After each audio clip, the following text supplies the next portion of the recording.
L'essentiel de l'actu dans les pays de Savoie, nous sommes le vendredi 13 février 2026. On commence l'actualité, et oui, on en parle très souvent dans la place du village, les avalanches qui ont été très importants, notamment hier avec un stade de 5 sur 5, une alerte rouge qui avait été lancée sur l'ensemble des massifs alpins. Et ben, c'est une avalanche mortelle a eu lieu du côté de la station de Val d'Isère. 3 skieurs décédés en hors-piste. Le groupe de 6 skieurs était équipé, accompagné d'un professionnel. Les recherches donc se sont déroulées tout au long de la journée et se sont donc terminées en début de journée. Donc voilà donc pour cette avalanche mortelle, donc 3 skieurs décédés et ils pratiquaient le ski en hors-piste. Donc surtout donc évitez bien entendu de skier dans des conditions météorologiques qui ont été très compliquées durant ces dernières 24 heures, notamment en raison des chutes de neige qui ont été très importants. On continue l'actualité. Pardon, on va y arriver avec le chat. Pardon. Alors, on va continuer avec le foot, cette fois-ci la Ligue 2. C'est toujours très dur là-bas. L'entraîneur du FC Annecy, prudent avant le déplacement du côté de Laval.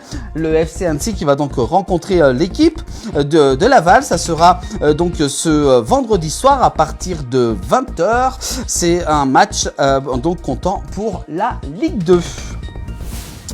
On continue avec dans les pays de Savoie. Si vous devez prendre la route, Bison Futé prévoit une circulation difficile vers les stations durant ce week-end, alors que les vacances donc d'hiver battent les pleins. Bah oui, ça on va bien entendu entamer la deuxième semaine de vacances. Il y aura donc du monde sur les routes en direction des stations de ski, notamment dans les pays de Savoie. Donc grande prudence, on attend plus de 230 000 véhicules qui devraient être sur la route durant ce week-end, donc dans les pays de Savoie.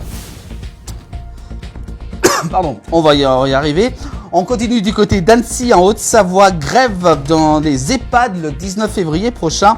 Pourquoi justement ce mouvement? Les personnels de 8 établissements donc gérés par le CIAS du Grand Annecy en Haute-Savoie sont donc appelés à faire grève par leur syndicat et à manifester. Ça se déroulera jeudi prochain, le 19 février. Donc ils réclament notamment plus de moyens et de reconnaissance envers leur métier.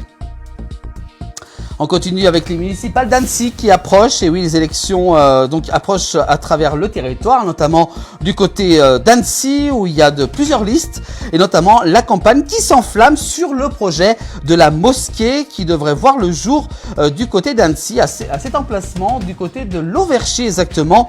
C'est le maire justement d'Annecy actuel réagit, alors que le candidat du Rassemblement national qui fait campagne depuis plusieurs semaines contre la future mosquée d'Annecy, le député Antoine Armand a donc interpellé directement le maire d'Annecy, François Astorg, qui apporte une réponse donc cinglante par rapport donc à cette construction et ce projet de la future mosquée d'Annecy en Haute-Savoie.